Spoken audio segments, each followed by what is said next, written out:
My sister stood in my driveway with her car door still open and the engine still running, and she could not make her hands hold still long enough to unlock her own phone. I watched her from my front step. Blair, 33 years old, the daughter my mother had spent a lifetime holding up like a trophy, staring at this house behind me, with her mouth slightly open and her purse sliding down her shoulder because she had forgotten she was holding it. When she finally got the phone unlocked, she pressed it to her ear so hard the skin around it went white. 1 ring, 2. And then, in a voice that came out cracked down the middle, she said, "Mom, you need to come here. Right now. You have to see this. Right now. I need you to remember that phone call." Because 6 months earlier, the same woman had leaned across a holiday table and asked me, in front of the whole family, whether I was jealous of her. And my mother, at the head of that table, had announced to 26 relatives that I was the only one of her children who could not put a roof over her own head.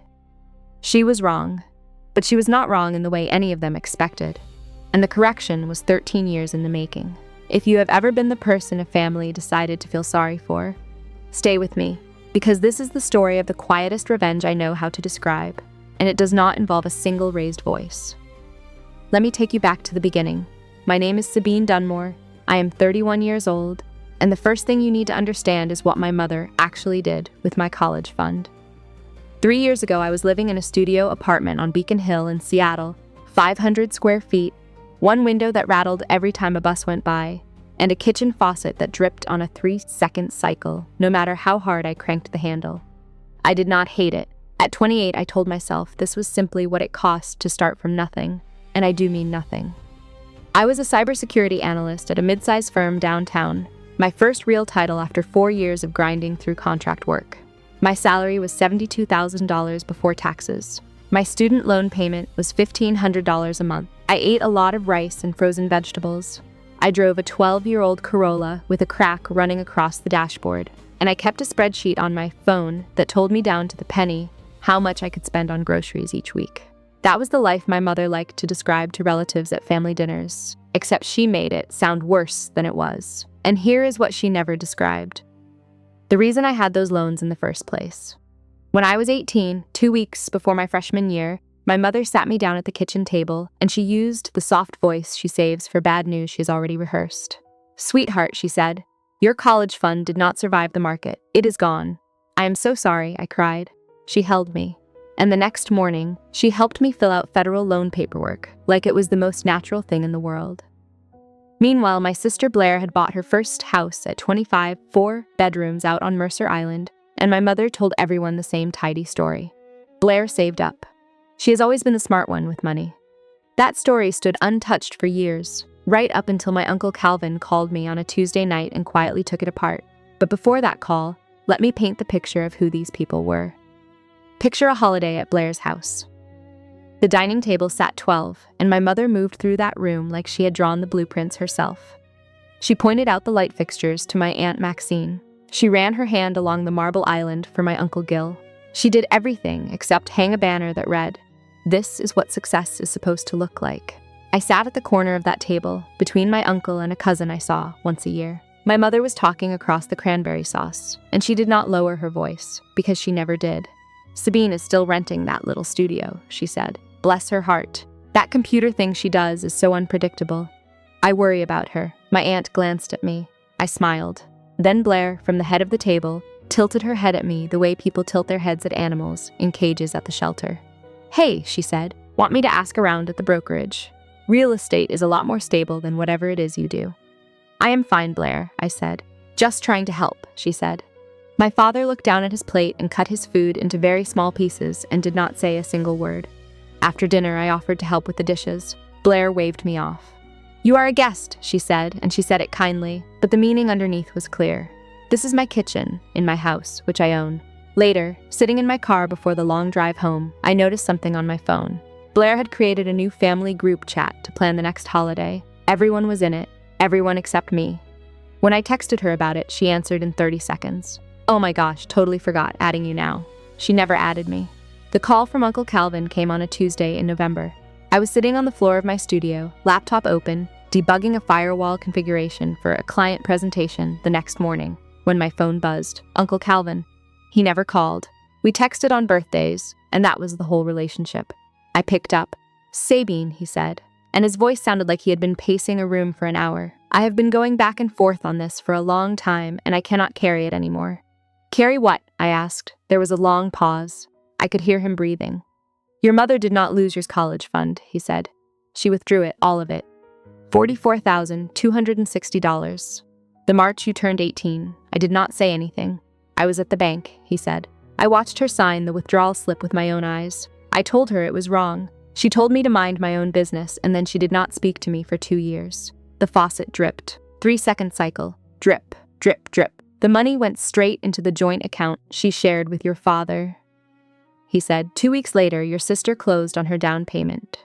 I slid off the edge of the couch and sat down on the cold kitchen tile, with the phone pressed so hard against my ear it ached. I did not cry. Something behind my ribs just went quiet, the way a pilot light goes out. "Sabine," he said. "Are you there?" "I am here," I said, and my voice sounded like it belonged to a stranger. Before he hung up, he said one more thing. "I kept the records, Sabine.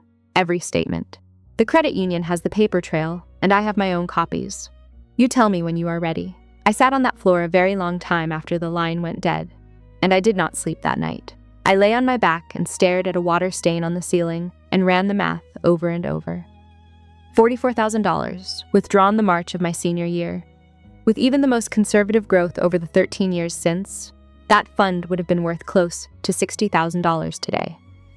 $60,000 that was meant to pay for my education, that instead paid for my sister's front door. But the money was not even the worst of it. The worst of it was what I already knew would happen if I confronted my mother, and I could see it so clearly it made my jaw ache. Roberta Dunmore did not lose arguments. She redirected them. If I called her, she would deny everything. She would say Calvin was bitter, that he had always been dramatic, that he was trying to blow up the family out of envy. Blair would back her up, because Blair always did. My father would turn the television up, 2 notches louder than normal, and study the carpet. And within 48 hours, my mother would have called every aunt and cousin to explain that poor Sabine was going through something and lashing out. I would become the villain. She would become the victim. And nothing at all, would change. But if I stayed quiet, I stayed the footnote. The family cautionary tale.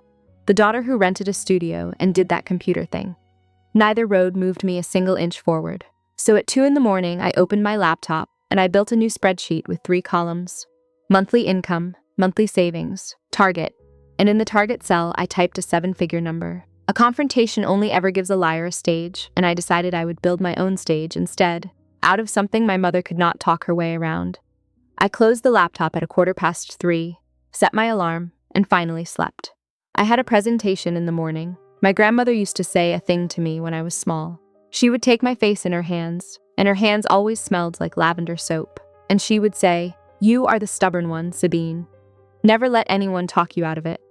I did not think about that line for years. It came back to me on that kitchen floor, and it did not leave again. My mother called that Sunday. "Sweetheart," she said, "I ran into your Aunt Maxine at the store, and she mentioned a landlord down in Renton with some very affordable units. Shall I get the number for you?" I gripped the phone. "I am not looking for a new place, Mom." "Oh," she said, "I just thought you mentioned your rent went up." "I did not mention that," I said. "Well, someone did," she said. "Anyway, it cannot hurt to have a backup." After she hung up, I sat very still, and then I opened my messages. My Aunt Maxine had written to me 4 days earlier. "Hey, honey, your mom says you are looking for something cheaper. I know a guy." My Uncle Gil had written, "Speen, no shame in downsizing. Let me know if you need help moving." My cousin Bree had written, "Your mom told my mom you are in a tough spot, thinking of you." I scrolled through 7 messages from 7 different relatives, all of them reciting the exact same story. My mother's version of my life, distributed like a press release. She had turned me into a charity case without ever once asking me how I was actually doing. And then I saw Blair's post from that same morning. A photo of her newly remodeled kitchen, white quartz counters, brass fixtures, and the caption, "So grateful for this space. Thank you, Mom, for always believing in me." The post was dated on my birthday. I put the phone down. I opened my spreadsheet, and I moved the savings number up by $200 a month. That meant no eating out, no new clothes, no streaming, nothing. I was fine with it. My mother measured my worth in square footage. I was finished playing on her board. There was one person I trusted at work. Constance Vale, our vice president of threat intelligence, 58 years old, a silver bob, and reading glasses she wore on a chain like a librarian who could also take your entire network apart in 12 minutes. I did not tell her about my family, not then. I just asked her a question. "Constance," I said, "what does it actually take to move up here?" She looked at me over the top of those glasses. "You are already doing the work, Sabine," she said. "You just need to stop being invisible." Then she slid a folder across her desk. Inside was a proposal for an enterprise security audit, our biggest client, a regional hospital network. The previous team lead had walked out in the middle of the project. "This is yours if you want it," she said. "It is ugly, the deadline is brutal, but if you land it, the people above me will finally know your name." I took the folder. For the next 11 months, I worked 12-hour days, sometimes 14. I lived on coffee and chicken. I cooked in batches on Sundays. I automated 40% of every paycheck straight into an index fund and pretended that money simply did not exist. I also stopped telling my family anything about my job, not because I was hiding it, but because every single time I had ever mentioned work, my mother had waved it away like I was describing a hobby. "That computer thing," she would say. "Are they even going to keep you on?" The last time I told her about a win, she changed the subject to Blair's new patio furniture inside of 2 sentences. So I stopped, and nobody noticed I had stopped. The hospital audit shipped on time and under budget. The client renewed for 3 years. Constance sent me a 2-line email the day the contract closed. "Nice work. Come see me Monday. A year can change everything, if you let it, and if you keep your mouth shut while it does." Constance made me a team lead. My salary jumped to $118,000. New badge, new floor, new title in the company directory. I did not post about it. I did not call a soul. I just updated my spreadsheet, and the target cell stopped looking like a fantasy and started looking like a plan. The holidays came again, and Blair hosted, as always. Her house smelled like cinnamon and fresh paint. She had remodeled the living room. $35,000, she announced within 5 minutes of our arrival. A shiplap accent wall, recessed lighting, an enormous television mounted like a museum piece. My mother walked the guests through it like a museum docent. "Blair picked the wood herself," she said. "Isn't she talented?" This whole layout was her idea. Then she found me by the drink table, so she said, "Still renting that little place?" "Yes, Mom." "Well, at least you are saving," she said, in the tone you use with a stranger at a bus stop. Blair appeared at her elbow. "You know, Sabine," she said, "if you had just listened to me about real estate." "I am fine, Blair. I am only saying I could have gotten you into the market years ago." "Sure, you do not have to get defensive." "I am not." My mother patted Blair's arm. "Your sister bought this kitchen herself," she said. "That is what a plan looks like, Sabine." I sipped my water and smiled and said nothing at all. Later, in the hallway by the bathroom, Blair's husband Miles stopped me. He was holding 2 beers and looked like he wanted to be anywhere else on earth. "Hey," he said, "your mom talks a lot." He handed me one of the beers. "Do not believe everything." Then he shrugged and walked away. And that was the kindest thing anyone said to me in that house all night. It was a Wednesday in February when my phone buzzed with a voicemail from a number I did not know. A man's voice, somewhere in his 40s, cheerful in that forced way people get when they have been told to make a call. "Hey, this is Wade. Wade Pemberton. Your mother gave me your number, says we would really hit it off. I am in commercial insurance. Got a place over in Bellevue. Anyway, give me a ring." I deleted it. 20 minutes later, my mother texted. "Wade is a catch," she wrote. "His mother says he owns his house outright." "I did not ask you to set me up, Mom," I wrote back. "You are 31, she wrote. "No house, no husband. I am trying to help." I said no, I wrote. "He owns a house, Sabine. Good for him," I wrote. "You are going to end up alone," she wrote. I stared at the screen. My thumb hovered over the keyboard for maybe 10 seconds. Then I locked the phone, set it face down on the desk, and went back to my work. She measured every milestone I would ever reach against a mortgage and a marriage license. 31 and single was a crisis. 31 and renting was an emergency. It did not matter that I led a team of 11 people. It did not matter that my company had trusted me with a client portfolio worth more than my mother would see in her life. None of it registered on Roberta Dunmore's scoreboard. I finished my work that night at 20 minutes to midnight, a clean deployment, 0 downtime, and my team sent me a string of little celebration emojis. I made a cup of tea, I sat down on my studio floor, and I opened a real estate app. Not for Wade, for me.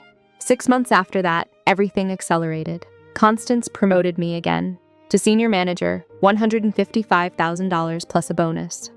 The index fund I had been feeding for 2 years had nearly doubled, and the spreadsheet I had built at 2 a.m. on that cold kitchen floor finally had numbers in it that meant something real. I started driving through neighborhoods on Saturday mornings, alone, coffee in the cup holder, phone on silent. I did not tell anyone. Not Constance, not Calvin, not one living soul. I was not looking for a house. I was looking for a feeling. I found it on a bluff in Magnolia. 4 bedrooms. A wraparound deck that looked out over the water.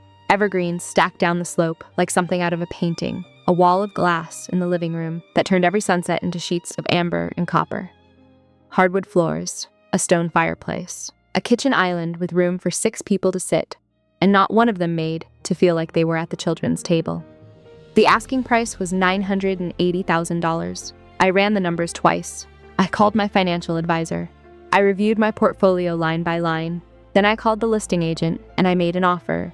3 weeks later, I sat in a title office and signed my name 52 times. They handed me a key and a folder with the deed inside, and I walked to my car and sat in the driver's seat and held that key in my palm. It was still warm from the title agent's hand. I did not call my mother. I did not text Blair. I did not post a single word anywhere. I drove to my new house, unlocked the front door, and stood in the empty living room while the last of the daylight slid down the far wall. I had the key. I had the deed. What I did not have yet was a reason to tell my family. Not yet. That reason was still 8 weeks away, and it would arrive on a holiday. I moved in on a Saturday in January. No moving truck, no fanfare, just my Corolla packed tight with the things that mattered. Clothes, my laptop, a box of books, and a cast iron skillet that had survived 4 apartments. The house was enormous and empty, and my footsteps echoed off the oak floors. I bought furniture slowly. A couch first, deep and gray and big enough to disappear into. Then a bed frame. Then a kitchen table I found at an estate sale in Ballard. Solid maple, slightly scarred. I liked the scars. They made it feel earned. One weekend, I painted the wall behind the fireplace a warm white. It took 2 coats and most of a Sunday, and my arms ached afterward, and I did not mind at all. The only person I invited over was Constance. She stood in the entryway and looked up at the vaulted ceiling, then out through the glass at the water below, and she was quiet for a long time. "This is stunning, Sabine," she finally said. "Does your family know?" "Not yet," I said. She studied my face. "You are not punishing them by keeping this quiet," she said. "You are protecting yourself." "Maybe," I said, and I poured her a glass of wine. "Or maybe I just do not want to hand them one more thing to ruin." That night, after she left, I unpacked a file box I had been avoiding. On top was the deed. Beneath it, in a plain manila envelope, was the document my Uncle Calvin had mailed me the week before. I looked at it. I did not open it. I put both papers in the top drawer of my desk, and there was a third thing in that drawer already, another envelope, and I was not ready to look inside that one either. Not yet. In March, Blair's daughter Poppy turned 5, and there was a birthday party in Blair's backyard, the whole family crammed under a rented canopy. I brought a stuffed elephant and a card with $25 tucked inside. Poppy hugged my leg and ran off, and that part was good. Then my mother introduced me to her new book club friends who had come for the party. "This is Sabine, my youngest," she said, and she put her hand on my shoulder. "She is still finding her path. I am a senior manager in cybersecurity, actually," I said. My mother laughed, not at a joke, because there was not one, but the way people laugh to fill a hole in the air. "Oh, those tech titles," she said. "They change every week, don't they?" Blair passed behind us with a plate of cupcakes. "At least she has a good attitude about it," she said. The book club women smiled politely. I smiled back, and then I noticed someone I had not expected to see. Uncle Calvin, sitting in a lawn chair by the fence with a paper plate balanced on one knee. He had been let back into family events about a year earlier, after 2 years of my mother's deep freeze. He mostly kept to himself. But when I crossed the yard, he looked up and gave me one slow nod. I sat down beside him. "The statement I sent you," he said quietly. "Your mother's signature is right on it. Date, amount, account number. You read it yet?" "Not yet," I said. "Soon." "Take your time," he said. "It is not going anywhere." Across the yard, my mother was watching us. I saw her expression shift for half a second, something tightening around her eyes, before she turned to my aunt and launched into a story about Blair's new pergola. "Calvin," she called out, just loud enough. "Do not fill her head with your nonsense. You always did like the drama." Calvin took a sip of his lemonade and said nothing. That night, I drove back to Magnolia. I made a cup of chamomile. I sat at my scarred, maple table, and I pulled the manila envelope out of the drawer. For a full minute, I just held it. Then I opened it. The statement was from Cascade Mutual Credit Union, a custodial account opened when I was 3 years old. Beneficiary, Sabine Elaine Dunmore. Custodian, Roberta A. Dunmore. Deposits appeared every single month. $50, then $100, then $200 as the years went on. By the March of my senior year, the balance read $44,260. And then a single line, full withdrawal, $44,260, authorized by Roberta A. Dunmore, transferred to a joint checking account ending in 7741. My mother's signature sat at the bottom of the authorization page, neat cursive. The same handwriting that Hassan signed my permission slips and my birthday cards my whole childhood. 2 weeks after that withdrawal, my sister closed on her house. I folded the statement, put it back in the envelope, and set it in the drawer next to my deed. Then I called Calvin. I read it, I said, and I am not going to yell. I am not going to beg. I looked out the window at the city lights scattered across the water like a second set of stars. I am just going to be ready when the moment comes. That is my girl, he said. We were quiet for a moment. Then he asked when. The next big holiday is 8 weeks out, I said. Blair is hosting 26 people. I know, he said. I might need you there, I said. I will be there, he said. I hung up and I washed my tea mug and dried it and put it away. 8 weeks out, 26 relatives under one roof, and for the first time in years, I was genuinely looking forward to a family gathering. The holiday arrived, the way spring arrives in the Pacific Northwest, cold in the morning, bright by noon, a sky that could not decide between rain and mercy. Blair's house was already full when I pulled up, cars lining the cul-de-sac. Through the front window, I could see bodies moving, platters being passed, my mother's silhouette directing traffic in the dining room. I sat in my car for 30 seconds and breathed. Then I walked in wearing a simple navy blouse and jeans. No jewelry, no statement piece. I hugged my aunt, shook my uncle's hand, kissed Poppy on the forehead. My mother found me within 3 minutes. Sabine, you look thin, she said. Are you eating? Hi, Mom. Happy holiday. Doesn't she look thin, she said, this time to my aunt, who nodded diplomatically. I poured myself a glass of sparkling water and stood near the kitchen island while my mother gave her tours. Blair just had the living room repainted. She picked the shade herself. Those floors are the original oak. Blair had them refinished. The deck extension was Blair's idea. Every sentence was a ribbon tied around my sister's life and handed to the room for applause. Miles appeared beside me with a plate of deviled eggs. Brace yourself, he said under his breath. Your mom is in performance mode. I took an egg. I know, I said. She has been rehearsing the toast since Thursday, probably. Miles looked at me. Toast, I said. He went slightly pale. You will see, he said, but I did not need to brace myself. I had already decided exactly what I was going to do, and it was not going to happen during dinner. It was going to happen after. After the meal, everyone drifted into the living room, the kids on the floor, the adults in chairs, and my mother stood in the center of it all with her wine glass raised, glowing like a woman who had practiced this in her bathroom mirror. I just want to say a few words, she said. She looked around the room. Blair, thank you for hosting, for opening your beautiful home to all of us. She swept her hand wide. This house, this life you have built, this is what hard work looks like. The room applauded. My mother smiled, and then she turned to me. And Sabine, honey, she said, and her voice dropped into that register, the soft one, the one that sounds like compassion but lands like a credit check. We are all rooting for you. One day you will get there. A few people laughed, short and uncomfortable. My cousin Bree looked at her shoes. My uncle coughed. Blair leaned toward me from the next chair, close enough that 5 or 6 people could hear. There is no shame in renting, Sabine, she said. We all start somewhere. The pity in her voice could have filled a swimming pool. And then my Aunt Maxine, sweet Maxine, who meant well and understood nothing, reached over and touched my arm. Your mom said you are looking for a cheaper place, she said. I know a wonderful landlord down in Tukwila. The room went quieter, heads turned. My mother had told every single person in that room that I was struggling, downsizing, barely scraping by.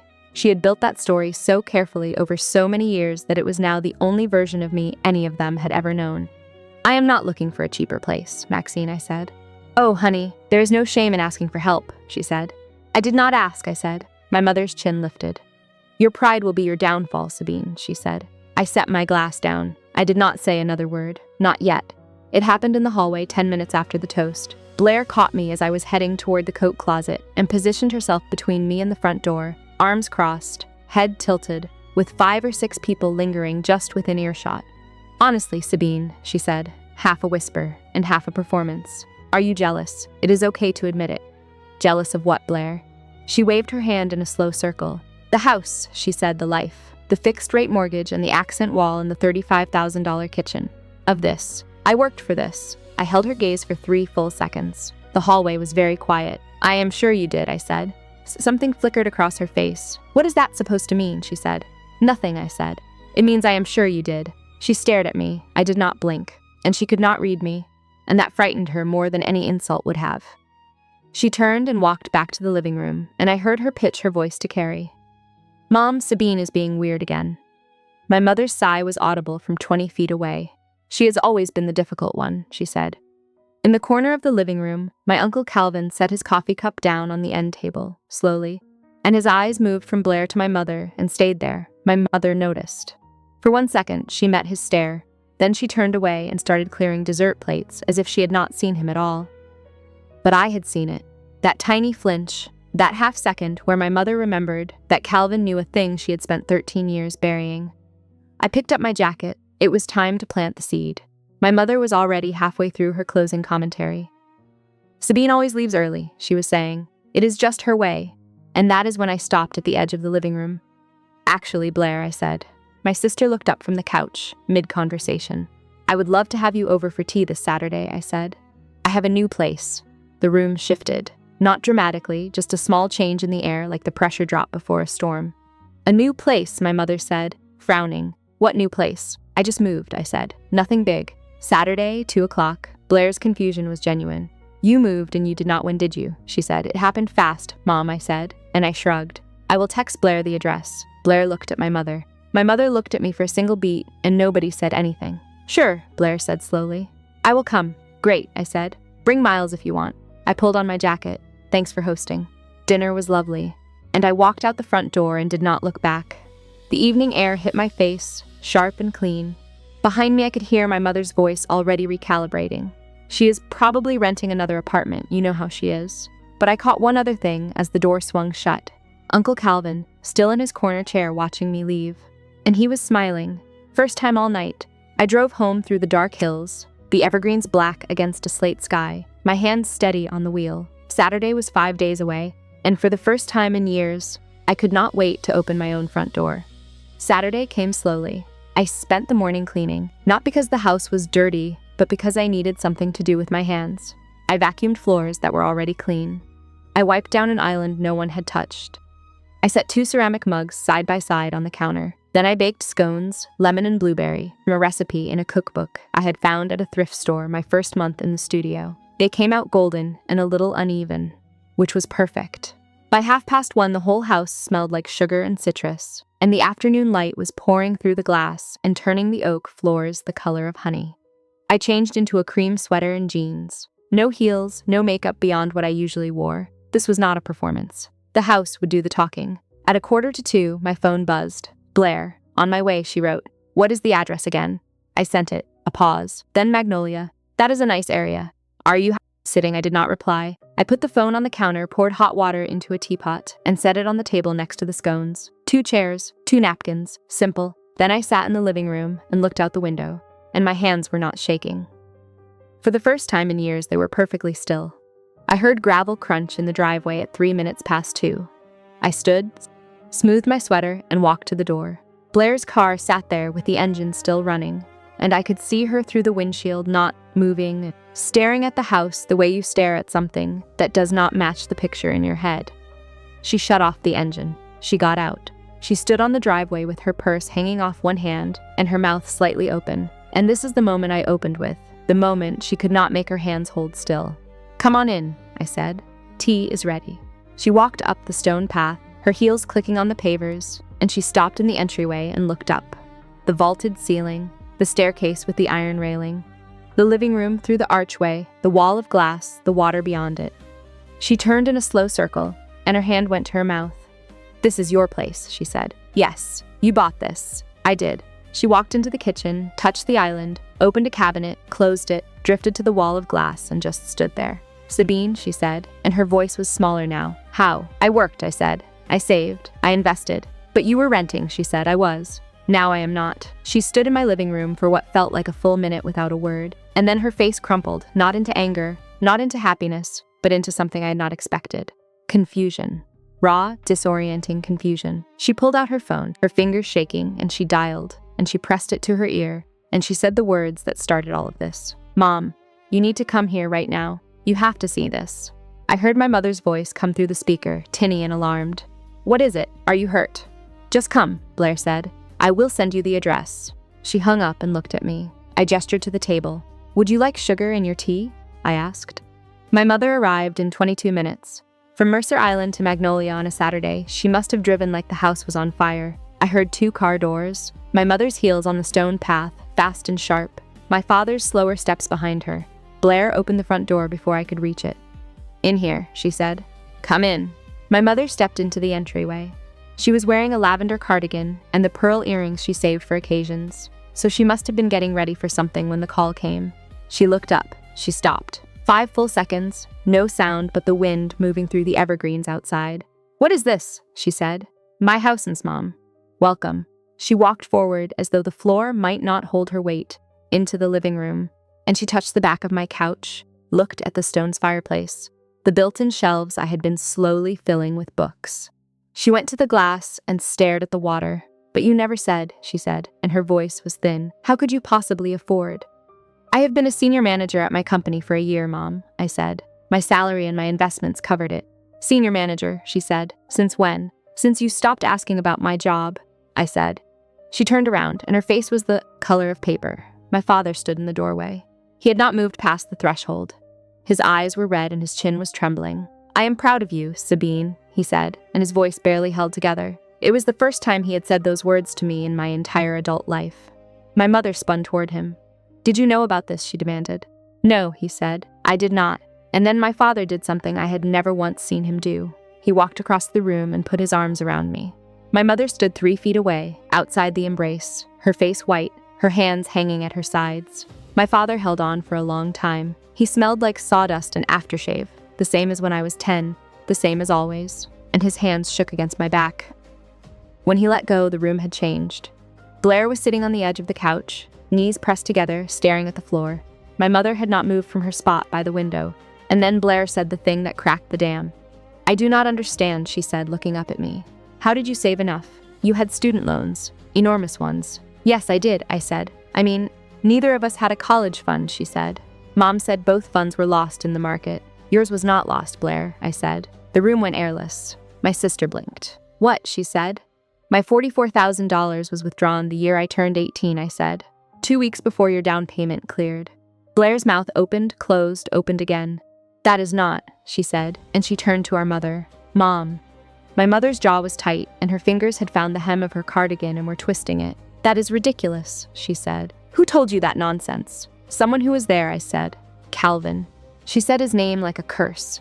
"Calvin has been trying to tear this family apart for years." The front door opened, everyone turned. My Uncle Calvin stood in the doorway in a flannel shirt and work boots, his hair wind-blown from the drive, and in his right hand he held a plain white envelope.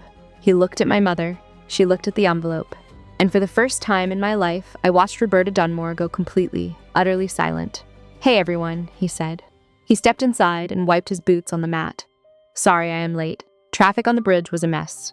He crossed the room and set the envelope down gently on the kitchen table, between the teapot and the scones. Nobody touched it for a long time. Then I picked it up, unsealed the flap, drew out the statement, and laid it flat on the table. "Cascade Mutual Credit Union," I said, and my voice was even. "Custodial account, opened when I was 3. Beneficiary, Sabina Lane Dunmore. Custodian, Roberta A. Dunmore." I pointed to the bottom of the page, full withdrawal. $44,260. Signed by Roberta Dunmore. I slid my finger down to the next line. Transferred to a joint checking account, ending in 7741. I looked at my sister. 2 weeks later, your down payment cleared. Blair stood, walked to the table, and picked up the statement with both hands. Her lips moved slightly as her eyes tracked the numbers down the page. "Mom," she said, and her voice was very small. "You told me this was your savings. You told me you and Dad set the money aside." My mother's face had gone from white to red. "Calvin," she sobbed, "you had no right to keep that." "I had every right," Calvin said, and his voice was calm and completely unshakable. "She is my niece, and you lied to her face for 13 years. It was family money," my mother said. "I had the right to allocate it." "It was in my name, Mom," I said quietly, and the whole room heard it. "A custodial account for my education, not for Blair's front door." My father had found a chair by the wall and lowered himself into it, his head in his hands. "Roberta," he said, and his voice came out raw. "You told me the fund performed badly. You showed me a statement." Calvin shook his head. She showed you a different statement, he said. The real one is right there on the table. Everything I did was for this family, my mother said. No, Mom, I said, and I met her eyes. It was for Blair. Blair set the statement back down. She pressed her palms flat against the table and stared at the grain of the wood. Mom, she said, not looking up. You told me it was your savings. You told me Sabine's fund was gone. I did what was best, my mother said, and her voice had climbed higher and faster and defensive.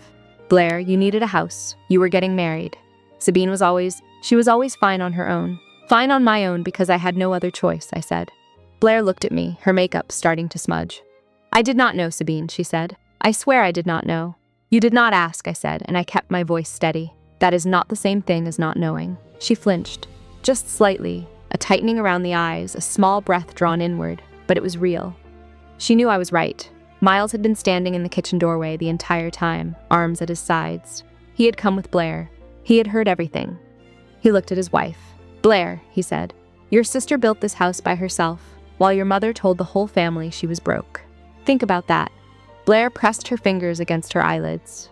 She was crying now, quietly, the way people cry when the tears have been waiting a very long time. My mother tried one more time. She straightened her spine and found her voice, the one she used at every occasion where she needed to be the authority in the room. After everything I have done for you, she said. I raised you, I fed you, I kept this family together. You raised me, I said, and I nodded. That is true, and I am grateful for the parts that were real. She started to speak. I held up one hand, not aggressively, just a pause. But you also stole from me, I said, and you lied about it for 13 years. Both of those things can be true at the same time, Mom. You are my mother, and I am your daughter, and that should have meant something. The silence that followed was the loudest thing I had ever heard inside my own house. I took a breath. I am not cutting anyone off, I said, but some things are going to change. I looked at each of them in turn. Blair, my mother, my father. You do not get to tell people I am struggling when I am not, I said. You do not get to define my life for the family. You do not get to rewrite my story so yours reads better. My mother's mouth opened. Nothing came out. And if you want to be in this house, I said, and I paused. You come as a guest, not as a narrator. The teapot was still warm on the table. The scones sat untouched on their plate. I am not asking for the money back, I said. I do not need it. I built all of this without it. But I am asking you to stop lying about who I am. Nobody spoke. I picked up the teapot and filled 2 mugs and set one in front of Blair and one in front of the empty chair beside her. Tea is getting cold, I said, and my mother, for the first time in my memory, had absolutely nothing to say. The fallout was fast. By Sunday night, the story had spread through the whole family like water through a crack in a foundation. Miles told his sister. His sister told her husband. Blair, whether she meant to or not, confirmed the details to my aunt on the phone that evening. And once my aunt knew, it might as well have been printed on the front page of the paper. My phone started ringing Monday morning. My Aunt Maxine. Sabine, your mother told us you were broke, she said. We had no idea. All these years we just believed her. My Uncle Gil. Kid, he said, why did you never say anything? Would you have believed me over her, I said. The silence on the other end was its own answer. My cousin Bree sent a text. I feel sick, she wrote. I am sorry for every time I offered you help you did not need. Over the next week, relatives started calling my mother, not to comfort her but to ask questions. Hard ones. The kind she could not redirect with a laugh and a wave of her hand. Her response was exactly what I had predicted. She blamed Calvin. He has always been jealous of this family, she said. He is trying to destroy everything I built. But there was a bank statement on a kitchen table in Magnolia with her signature at the bottom, and you cannot talk your way around ink on paper. One by one, the calls to my mother stopped. Not with dramatic confrontations, just with silence. My aunt did not invite her to book club that month. My uncle did not ask her to organize the summer cookout. My cousin removed her from the family group chat, the very one I had never been added to. My mother lost the one thing she valued more than money. The narrative.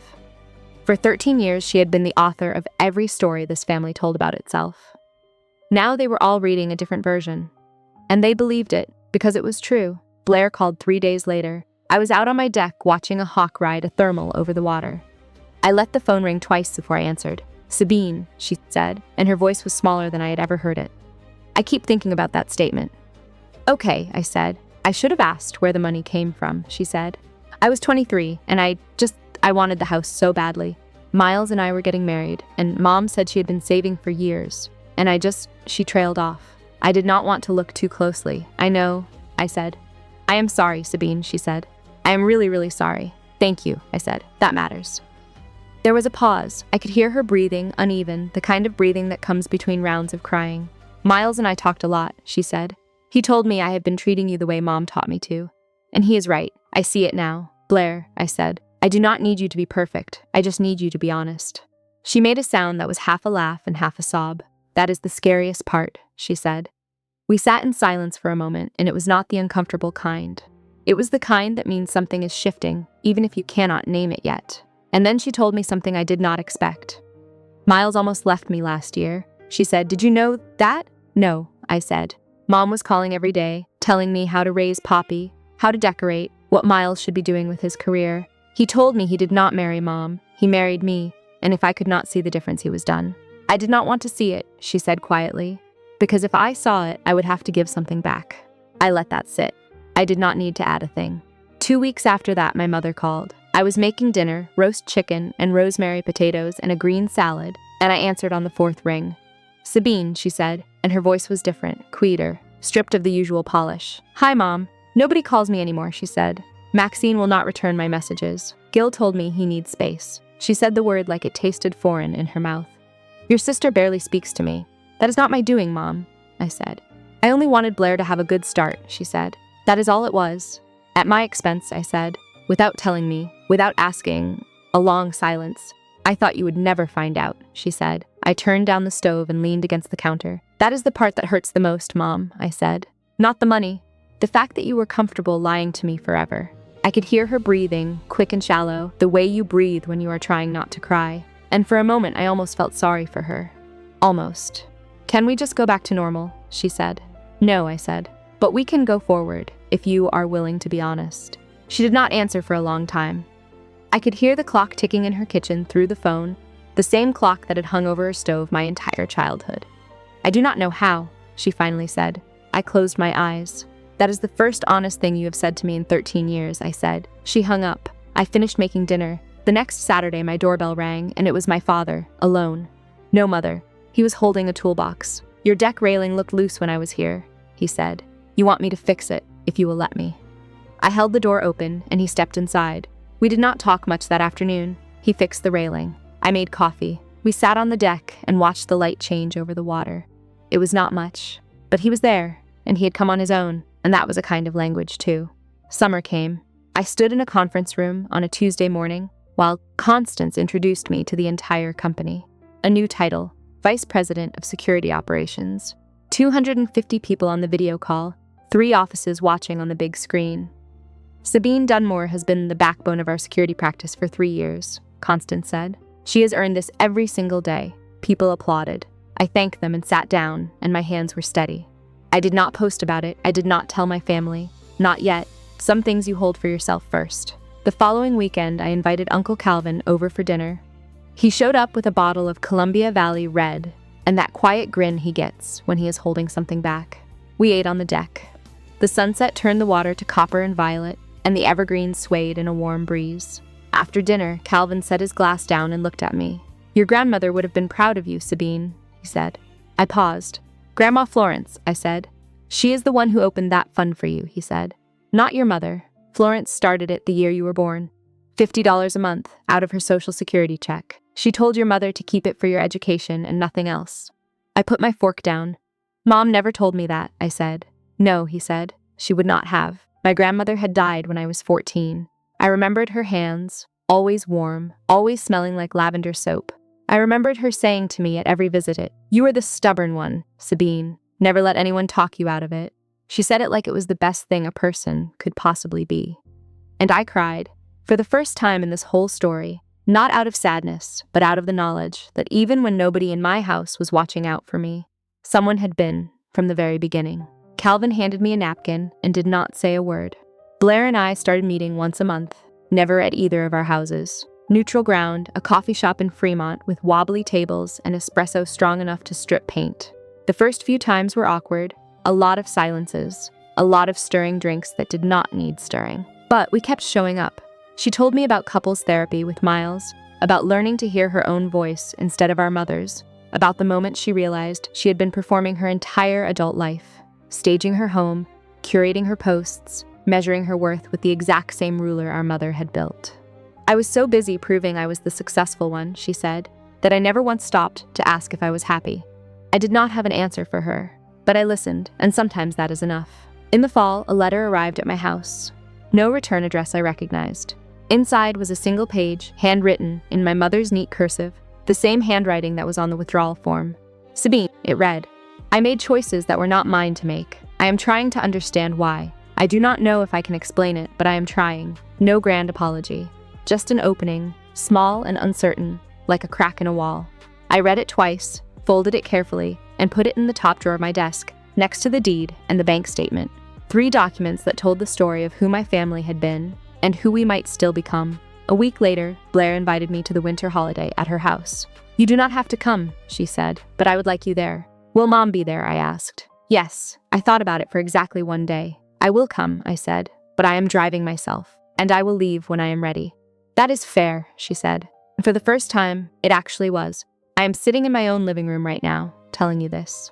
The fire is going. There is a cup of coffee on the side table that has gone lukewarm because I have been talking for a while. Outside, the water is gray-green under low clouds, and the evergreens are doing that slow sway they do when the wind cannot decide which way to blow. My mother measured success in square footage. My sister measured it in comparison. My father measured it by keeping the peace, which it turns out is not the same thing as keeping anyone safe. And me, for a long time, I measured it in silence. The kind of silence that quietly builds things nobody sees coming. I do not hate my mother. Hate is heavy, and I have carried enough. I do not hate Blair either. She is trying, clumsily and imperfectly, and that counts for something.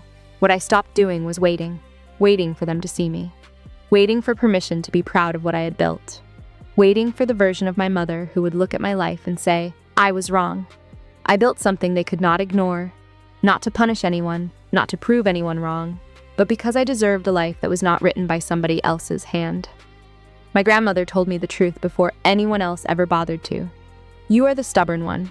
Never let anyone talk you out of it. She was right. If you are in a family where your worth keeps getting measured by someone else's ruler, here is the only thing I know for certain. You do not have to break the ruler. You do not have to throw it away or set it on fire. You just have to put it down and pick up your own. The front door of my house has a deadbolt that I paid for, on a door that I chose, in a home that I earned. But the best part is not the house. The best part is that I am the one who decides who gets a key. If this story reached something in you, carry that line out the door with you and hand it to someone who needs to hear it tonight.